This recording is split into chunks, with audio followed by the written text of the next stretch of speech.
من الشيطان الرجيم بسم الله الرحمن الرحيم وَلَقَدْ أَخَذَ اللَّهُ مِيثَاقَ بَنِي إِسْرَائِيلَ وَبَعَثْنَا مِنْهُمُ 12 نَقِيبًا وَقَالَ اللَّهُ إِنِّي مَعَكُمْ لَئِنْ أَقَمْتُمُ الصَّلَاةَ وَآتَيْتُمُ الزَّكَاةَ وَآمَنْتُمْ بِرُسُلِي وَعَزَّرْتُمُوهُمْ وَأَقْرَضْتُمُ اللَّهَ قَرْضًا حَسَنًا لَأُكَفِّرَنَّ عَنْكُمْ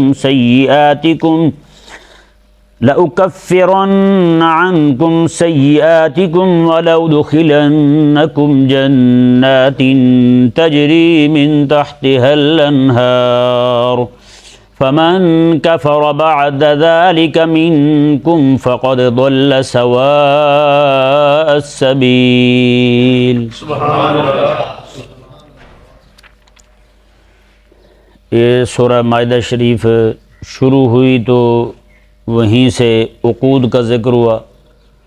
یہ بیان ہو چکا کہ عقود بمعنی عہود ہے، عہد ہیں جو اللہ تبارک و تعالیٰ کے ساتھ بندہ کرتا ہے، اور وہ عہد جو بندوں کے ساتھ کرتا ہے، جماعت کے ساتھ کرتی ہے، ملک کے ساتھ کرتے ہیں، ہر طرح کے عہد کو پورا کرنے کا حکم دیا گیا۔ اس کے بعد پھر یا ایھا الذین آمنوا کہہ کر پھر اسی عہد کی طرف اشارہ کیا گیا۔ کل کا جو سبق تھا اس میں پھر اللہ تبارک و تعالی نے وَاذْكُرُوا نِعْمَةَ اللَّهِ عَلَيْكُمْ وَمِيثَاقَهُ الَّذِي وَاثَقَكُمْ بِهِ إِذْ قُلْتُمْ یہ فرما کر اس عہد کو پھر یاد دلایا۔ پھر ان بندوں نے جو عہد سننے کے بعد سمعنا وَأَطَعْنَا کہا، رب تبارک و تعالی نے وہ بھی اپنے قرآن میں بیان فرمایا کہ تم نے خود ہی کہا تھا، ہم نے سن لیا ہے اور ہم نے مان لیا ہے، جو بھی تیرا حکم آئے گا ہر حکم پر سر تسلیم خم ہے۔ پھر اللہ تبارک و تعالی نے اہل ایمان پر جو اس عہد کو پورا کرنے پر انعام فرمایا، کل وہ بیان ہوا کل کے درس میں کہ اللہ تعالیٰ نے ارشاد فرمایا کہ تم نے میرے عہد کو پورا کیا ہے، تم میرے حق کے لیے میرے دین کے لیے کھڑے ہوئے ہو، تو پھر میں نے بھی تمہاری کیسے کیسے مدد کی ہے، دشمنوں کے ہاتھ تم تک نہیں پہنچنے دیے، جہاں بھی تم گئے ہو تمہیں فتوحات کے جھنڈے دیے ہیں ہم نے، ہیں جی۔ تو آج جو ہے ایک قوم بنی اسرائیل جو ہے اس کے ساتھ کیا ہوا عہد اس کو بیان کیا جائے گا۔ یہ ذہن میں رہے، یہ عہد جو ہے ہر نبی کی قوم کے ساتھ ہوا ہے، ہر نبی کی قوم کے ساتھ عہد ہوا ہے، ہر نبی کی قوم کے ساتھ جو عہد ہوا اس کی شکیں تقریباً ایک تھیں، عنوان چاہے مختلف ہو، اس عہد کا عنوان جو ہے، جو ہمارے عہد کا عنوان ہے وہ ہے لا الہ الا اللہ محمد رسول اللہ۔ حضرت موسیٰ علیہ السلام کی قوم کے ساتھ جو عہد ہوا وہ عنوان تھا لا الہ الا اللہ موسیٰ کلیم اللہ۔ عیسیٰ علیہ السلام کی قوم کے ساتھ جو عہد ہوا اس کا عنوان تھا لا الہ الا اللہ عیسیٰ روح اللہ۔ ٹھیک ہے جی، یہ عنوان اگرچہ مختلف ہیں لیکن اس کی شکیں ایک ہی ہیں۔ وہ شکیں کیا ہیں؟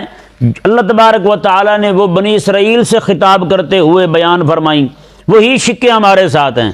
جو کچھ ان سے عہد لیا گیا وہی عہد ہم سے لیا گیا، جو کچھ کرنے کا حکم انہیں دیا گیا وہی کچھ کرنے کا حکم ہمیں دیا گیا۔ یہ یہاں پہ ذہن میں رہے، پچھلی جو امتوں کے قصے بیان ہوتے ہیں نا، وہ صرف یہ نہیں کہ بطور کہانی کے بیان ہو رہا ہے، نہ، یہ اللہ تبارک و تعالی ہمارے سبق کے لیے، ہمارے درس کے لیے، ہماری تنبیہ کے لیے بیان فرماتا ہے کہ انہوں نے ان کے ساتھ ہم نے یہ عہد کیا، انہوں نے پھر ہمارے عہد کے ساتھ یہ کیا، ہم نے پھر ان کے ساتھ یہ کیا، جو کچھ ہم نے ان کے ساتھ کیا اگر تم بھی ان والا عمل کرو گے تو ہم تمہارے ساتھ بھی وہی کریں گے۔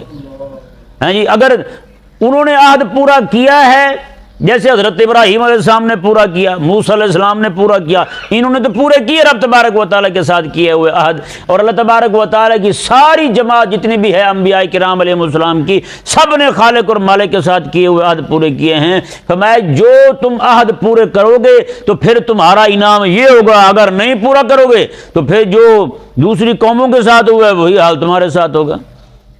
یہی وجہ اللہ تبارک و تعالی نے عہد پورا کرنے والوں کی پوری ایک ہی سطر کے اندر ان کی عظمت اور شان بیان فرمائی۔ فَأُولَٰئِكَ مَعَ الَّذِينَ أَنْعَمَ اللَّهُ عَلَيْهِمْ مِنَ النَّبِيِّينَ وَالصِّدِّيقِينَ وَالشُّهَدَاءِ وَالصَّالِحِينَ وَحَسُنَ أُولَٰئِكَ رَفِيقًا۔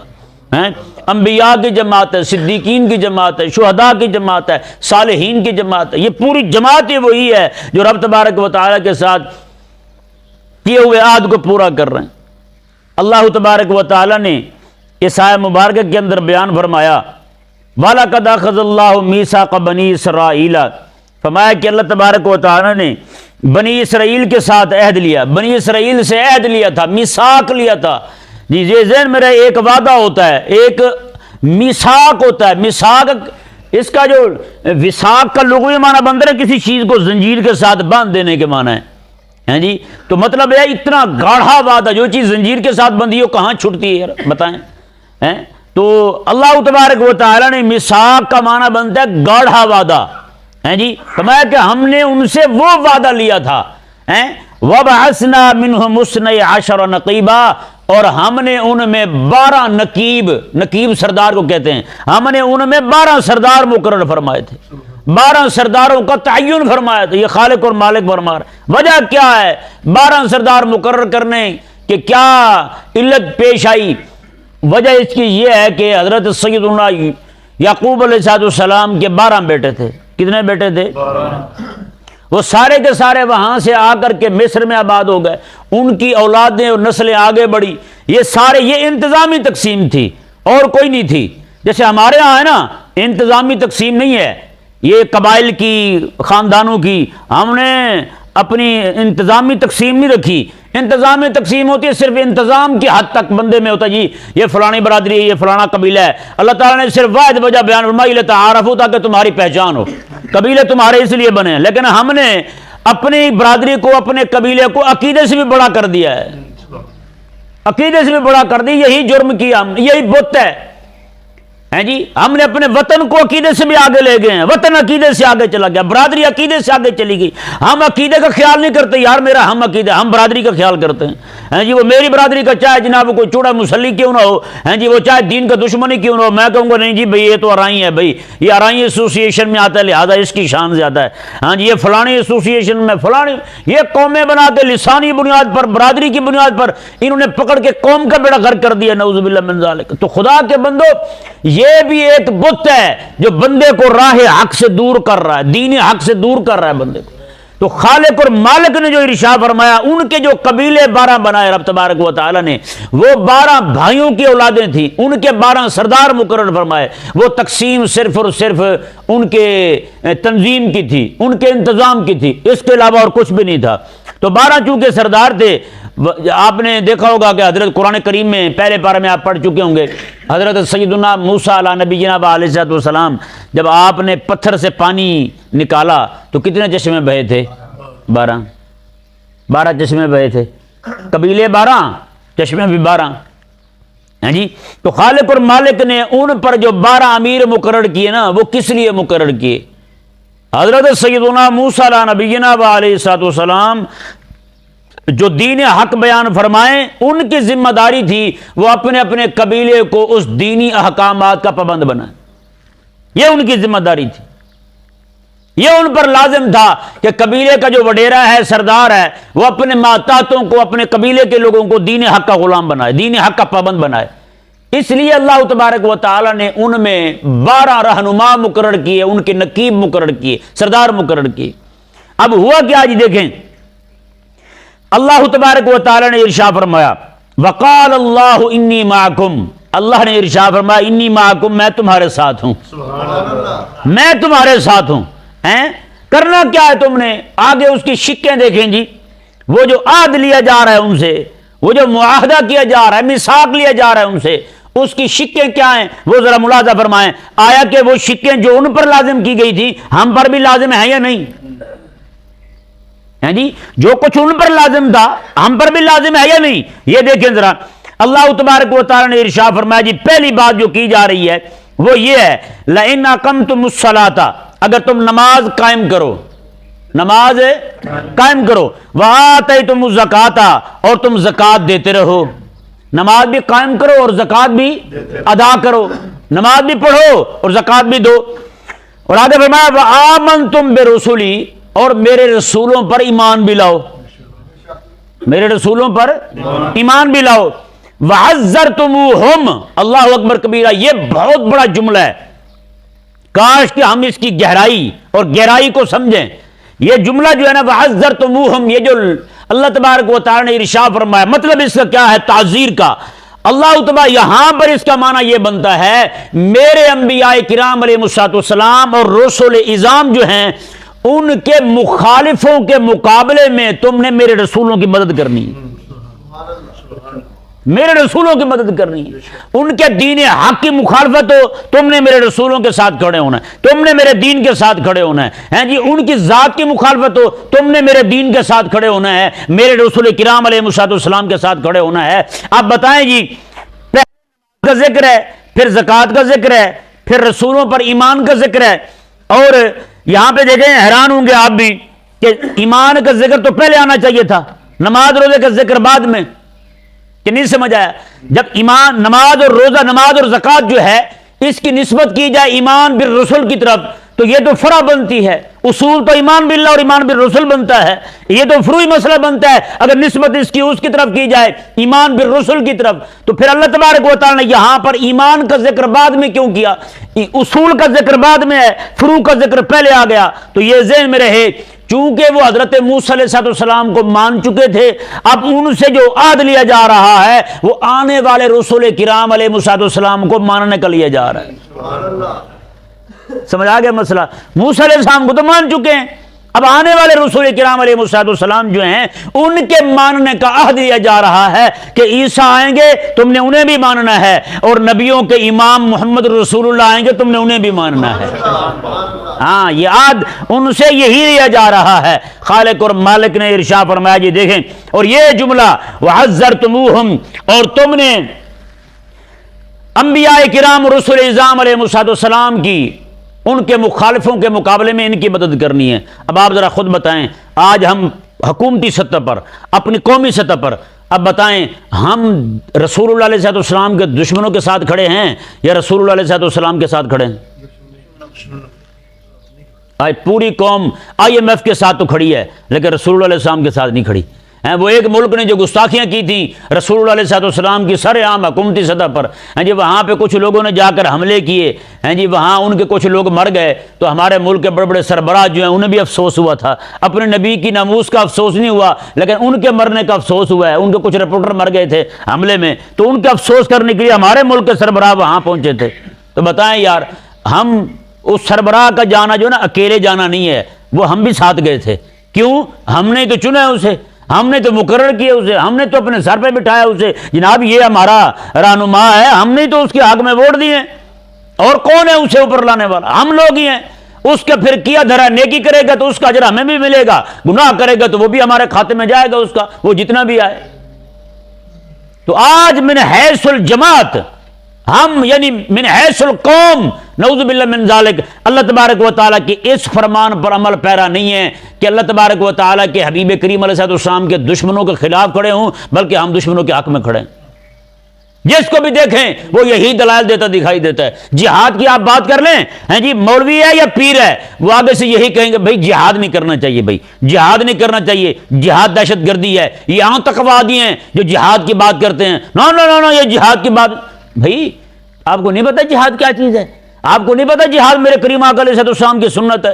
آپ کو نہیں پتا اللہ تبارک و تعالیٰ کے حبیب کریم علیہ السلام نے جہاد کو اسلام کی کوہان قرار دیا ہے جی؟ اونٹ ہے نا، اونٹ، اس کی سب سے اونچی جگہ اس کی کوہان ہوتی ہے۔ کریم آقا علیہ السلام نے ارشاد فرمایا ہمارا جو اسلام ہے نا، دین ہے، فرمایا کہ اس کی سنتیں ساری براء البراء ہیں لیکن سب سے اونچی سنت اس کی جہاد والی سنت ہے۔ اب جو وہ سنت جس نے ان کی رلی ہوئی عزت کو واپس لانا تھا، ہم نے اسی کو دہشت گردی کہنا شروع کر دی ہے۔ امت کی گراوٹ کا حساب بھی، اس کا بھی تو اندازہ لگائے نا یار۔ آج ہم نے اپنا حال کیا کیا ہے؟ کریم آقا علیہ السلام کی سنت کو ہم نے دہشت گردی کہہ دیا ہے۔ تو بتائیں جو حضور کی سنت کو دہشت گردی کہے وہ کہاں کا مسلمان ہے؟ پھر رہے گا مسلمان؟ بچے گا ایمان اس کا؟ پھر رب تبارک و تعالیٰ نے تو یہ فرمایا تھا کہ تم نے دفاع کرنا ہے انبیاء کا، تم نے دفاع کرنا ہے رسول کرام کا، ہیں جی۔ اور مزے کی بات دیکھیں، یہ اللہ تبارک و تعالیٰ نے اگر اعزاز بخشا ہے تو اہل اسلام کو بخشا ہے جو ہر نبی کی عزت اور ناموس کے پہرے دار ہیں۔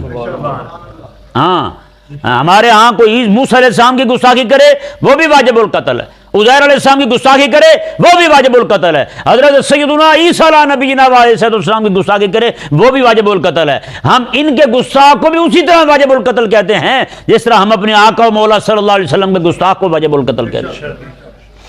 دیکھیں جی اللہ تبارک و تعالی نے ارشاد فرمایا وَأَقْرَضْتُمُ اللَّهَ قَرْضًا حَسَنًا، اور تم نے اللہ تبارک و تعالی کو قرض حسن دینا ہے، قرض حسن دینا ہے۔ اب ذرا اندازہ لگائیں نا یار، جب زکوٰۃ کا حکم آ گیا یہ آنے کے پیچھے اقمتم الصلاۃ وآتیتم الزکاۃ، تم اگر نماز ادا کرو اور زکوٰۃ دو، یہ تو ہو گیا، اب پھر یہ کیوں فرمایا وَأَقْرَضْتُمُ اللَّهَ قَرْضًا حَسَنًا، اللہ تبارک و تعالیٰ کو قرض حسن بھی دو؟ جی اس سے یہ ثابت ہوتا ہے زکوٰۃ دینا یہ الگ چیز ہے، زکوٰۃ دینے کا حکم ہے بندے کو وہ بھی دے، اور قرض حسن جیسا کہ میں پہلے آپ کے سامنے بیان کر چکا ہوں، قرض حسن اور انفاق فی سبیل اللہ یہ دو اصطلاحیں قرآن کریم کی، یہ جہاں بھی آئیں گی اس سے مراد رب تعالیٰ کے دین پر خرچ کرنا ہوگا، رب کے دین پر خرچ کرنا ہوگا، مدارس دینیہ پر خرچ کرنا ہوگا، دینی کتابوں کی اشاعت پر خرچ کرنا ہوگا، دین کے دفاع پر لکھی جانے والی کتابوں پر خرچ کرنا ہوگا، دین کے دفاع میں کام کرنے والے علماء پر خرچ کرنا، اس سے وہ مراد ہے۔ اب بتائیں نا، آج ہم ذرا غور کریں، یہ والی مد جو ہے آج ہم اس پہ کتنا عمل کر رہے ہیں؟ یہ مد اس میں ہمارا کتنا پیسہ جا رہا ہے بھائی؟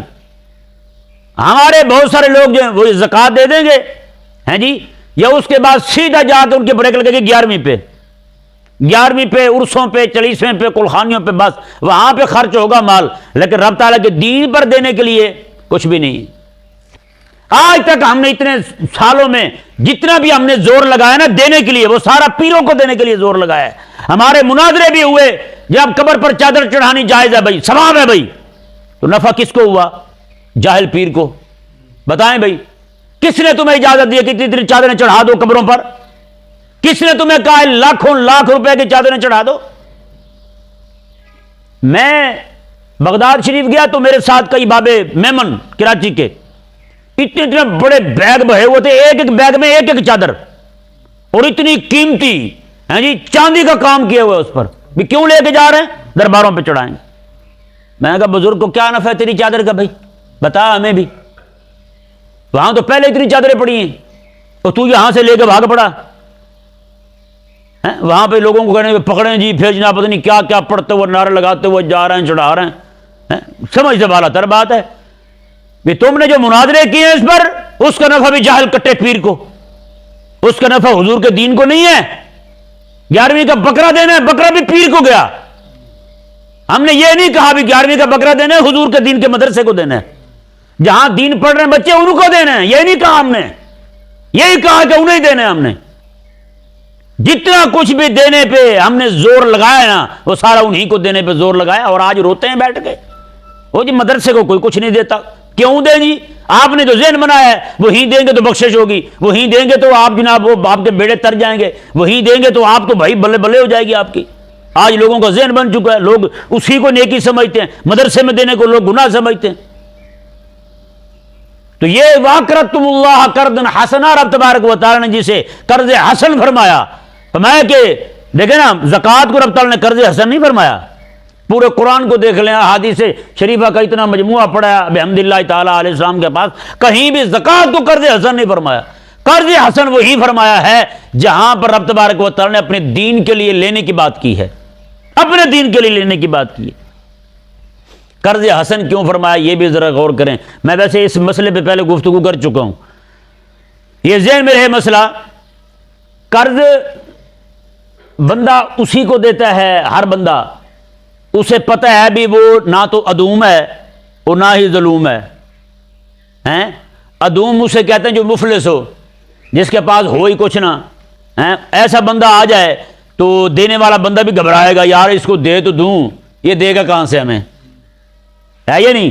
مفلس ہے نا، جو اس کے بعد ہے نہیں تو یہ دیتے ہوئے بھی گھبرائے گا۔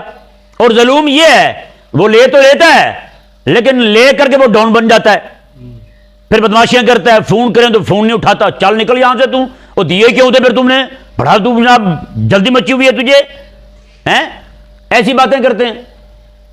تو یہ کئی سارے لوگوں کی طبیعت میں ویسے یہ بات ہوتی ہے، ہاں جی، شے لینے کے لیے دروازے پر پہنچیں گے، جب اس سے واپس وصول کرنی ہے تو کہتا ہے پھر ہمارے دروازے کے چکر لگاؤ، یہاں طواف کرو تو پھر ملے، پھر تھوڑا تھوڑا کر کے دیں گے، پھر جناب تعلق الگ سے خراب کریں گے، منہ الگ سے بنائیں گے، بگاڑ بگاڑ کے منہ دکھائیں گے، فون نہیں اٹھائیں گے.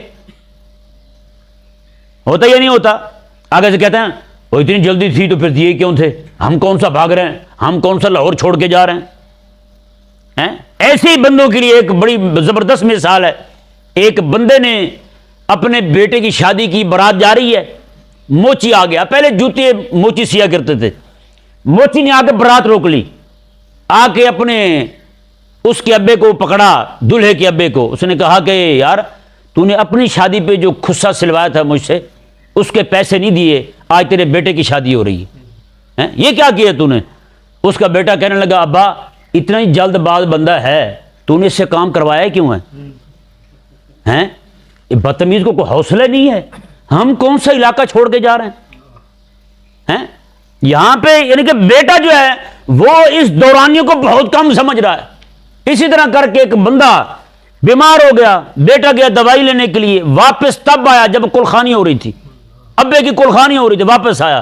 انہوں نے کہا یار تیرا ابا فوت ہو گیا، کلخانی اس کی ہو رہی ہے. اس نے کہا یار ابے ہمارے نے نا ہر کام جلدی میں ہی کیا ہے، کوئی کام کبھی حوصلے سے کیا ہی نہیں ہے. مرنے کی بات ہے تو وہ بھی جلدی مر گئے، اب یہ اس کے بس میں تھوڑا ہے یار. تو یہ معاملہ ہوتا ہے لوگوں کے ساتھ، بہت سارا ہوتا ہے، یہ آپ سب لوگوں کے تجربے میں ہے. تو دو بندوں کو لوگ قرض دیتے ہوئے گھبراتے ہیں، ایک وہ بندہ جو مفلس ہو، ایک وہ بندہ جو ظالم ہو. رب تبارک و تعالیٰ نے اس سے قرض، اور جس بندے کو یقین ہو جسے دے رہا ہوں بھائی نہ تو وہ مفلس ہے نہ ہی وہ بندہ یعنی کہ بے اعتبارہ ہے، اعتبار والا ہے، وہ دے دیتا ہے. اللہ تبارک و تعالیٰ نے ارشاد فرمایا کہ تم مجھے دو یعنی میرے دین پر خرچ کرو. رب تبارک و تعالیٰ نے فرمایا اور یہ ذہن میں نہ رکھنا کہ یہاں پہ کوئی افلاس ہے، یہاں پہ خزانے بھرے ہوئے ہیں. ہاں، اور یہ بھی نہ دیکھنا کہ ملے گا نہیں، فرمایا بل یداہ مبسوطتان، رات دن اللہ تبارک و تعالیٰ کے خزانے بٹ رہے ہیں اور خلق خدا کھا رہی ہے. میں تم دو میرے دین کے نام پر، رب تبارک و تعالیٰ نے فرمایا پھر کئی گناہ کر کے ہم عطا فرمائیں گے تمہیں. دیکھیں جی اللہ تبارک و تعالیٰ نے ارشاد فرمایا یہ کام اگر تم کرو، کون کون سے جی؟ پہلا کام نماز کا قیام اور زکوٰۃ ادا کرو، رسولوں پر ایمان، رسولوں کا دفاع، دین کا دفاع، اور اللہ تبارک و تعالیٰ کے دین پر خرچ کرنا، دین کے غلبے کے لیے خرچ کرنا. اور اللہ تبارک و تعالیٰ نے ارشاد فرمایا یہ 5 چیزیں، نماز، زکوٰۃ، رسولوں پر ایمان اور دفاع اور قرض حسن، دین پر خرچ، یہ 5 چیزیں بیان کر کے رب تعالیٰ نے پتہ کیا ارشاد فرمایا کہ لو کفرن عنکم سیئاتکم، پھر جو تم سے گناہ ہوں گے نا، رب فرماتے وہ گناہ تمہارے سارے مٹا دوں گا، گناہ مٹا دوں گا، تمہارے گناہ ختم ہو جائیں گے. حضرت سیدنا شیخ محقق علی الاطلاق حضرت سیدنا شیخ عبدالحق محدث دہلوی رحمہ اللہ ہیں، آپ حدیث کے بہت، ہندوستان میں سب سے پہلا محدث، سب سے پہلا حدیث پڑھانے والا بندہ ہیں. محدث بن کے جو بندہ یہاں آتا ہے نا، یہ ایسے نہیں آئے، انہیں رسول اللہ نے بھیجا تھا. خواب میں آقا علیہ السلام کا دیدار ہوتا ہے، مدینے گئے تھے پکے پکے وہیں رہنے کے لیے ہیں، تو کریم آقا علیہ السلام نے میں عبدالحق تو جا ہندوستان، وہاں جا کے میری حدیث پڑھا لوگوں کو.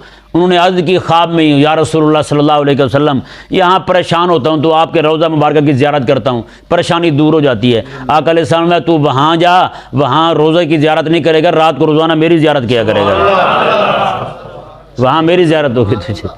ہاں تو جا میرے دین کی خدمت. دیکھیں دین کی خدمت کرنے والوں کو کیسے انعام ملتے ہیں. اللہ اکبر کبیرہ. تو رب تبارک و تعالیٰ نے ارشاد آپ فرماتے ہیں، شیخ محقق آپ رحمہ اللہ ارشاد فرماتے ہیں امید ہے صرف دین کے طلب کی برکت سے، جس بندے کے اندر طلب ہو نا دین سیکھوں، جیسے آپ بیٹھے ہیں یہ طلب ہی تو ہے، آپ کو بٹھائے بیٹھیے یہاں پہ. آپ فرماتے ہیں دین کے طلب جو ہے نا، دین کی طلب، علم کی طلب جو ہے، ماتے امید ہے اللہ تبارک و تعالیٰ صرف اس کی برکت سے بندہ مومن کے کبیرہ گناہوں کو بھی معاف فرما دے گا، کبیرہ گناہ بھی معاف ہو جائیں گے صرف اس کی برکت سے. تو بتائیں یار کہ جس بندے کو رسول اللہ علیہ السلام کی عزت و ناموس کے دفاع کی تڑپ ہو، رات دن اسی میں تڑپے، رات دن اسی فکر میں رہے یا رسول اللہ علیہ السلام کا دین غالب آ جائے، آقا علیہ السلام کی عزت و ناموس پہ جو حملے ہو رہے ہیں وہ بند ہو جائیں، گستاخ مارے جائیں، رگڑے جائیں سارے، کوئی گستاخ دنیا میں زندہ نہ رہے. جس بندے کو صرف یہی تڑپ ہو تو بتائیں اللہ تبارک و تعالیٰ اس پہ کرم نہیں فرمائے گا. خالق اور مالک نے ارشاد فرمایا جی دیکھیں اگلا انعام کیا بیان فرمایا، والا ادخلنکم جنات تجری من تحتها الانہار، اللہ تعالیٰ نے ارشاد فرمایا اور پھر ہم تمہیں جنت میں داخل کریں گے، جنتوں میں داخل کریں گے جس کے نیچے نہریں جاری ہیں۔ آگے پتہ کیا فرمایا، میں جو بندہ پھر ان وعدوں سے مکر جائے، ان عہدوں سے مکر جائے، یہ عہد کی جو شکیں ہم نے تمہارے سامنے بیان کی ہیں ان کو چھوڑ دے، فمن کفر بعد ذالک، جو کوئی ان کو چھوڑ دے۔ یہاں پہ یہ ذہن میں رہے یہاں کفر کی دو قسمیں، ایک کفر انکاری ہے، ایک کفر عملی ہے۔ کفر انکاری وہ ہے کہ بندہ مانے نہ، انہوں نے کہا میں نہ نماز پڑھتا ہوں، نہ زکوٰۃ دیتا ہوں، نہ دین کے غلبے کی بات کرتا ہوں، نہ دین کے دفاع کی بات کرتا ہوں، میں کچھ نہیں کرتا جی، چھوڑ پڑے ہیں۔ ایک یہ ہے، ایک وہ ہے جو مانتا تو ہے ان باتوں کو لیکن کرتا نہیں، کرتا کچھ بھی نہیں کرتا۔ اللہ تبارک و تعالی نے ارشاد فرمایا فمن کفر بعد ذالک، جو اس سے انکار کرے تم میں سے، فقد ضل سواء السبیل، تو وہ پرلے درجے کا گمراہ ہے۔ سواء سبیل، جو سوائے سبیل ہے نا، سواء سبیل ہے، اس سے ہٹ گیا بندہ، راہ راست سے ہٹ گیا، گمراہ ہو گیا، بے دین ہو گیا۔ اب اس کا جیسا کفر ہوگا ویسا اس پہ حکم لگے گا۔ کفر عملی ہے تو وہ کافر عملی ہے، اگر کفر حقیقی ہے یعنی انکار ہی کر دیا اس نے ان سب باتوں سے، اس عہد کی شکوں کو چھوڑ دیا ہے، تو پھر وہ کافر حقیقی ہے، پھر اس کو مسلمانوں کے ساتھ کوئی تعلق نہیں۔ اللہ تبارک و تعالی ہم سب کو سمجھنے کی توفیق عطا فرمائے۔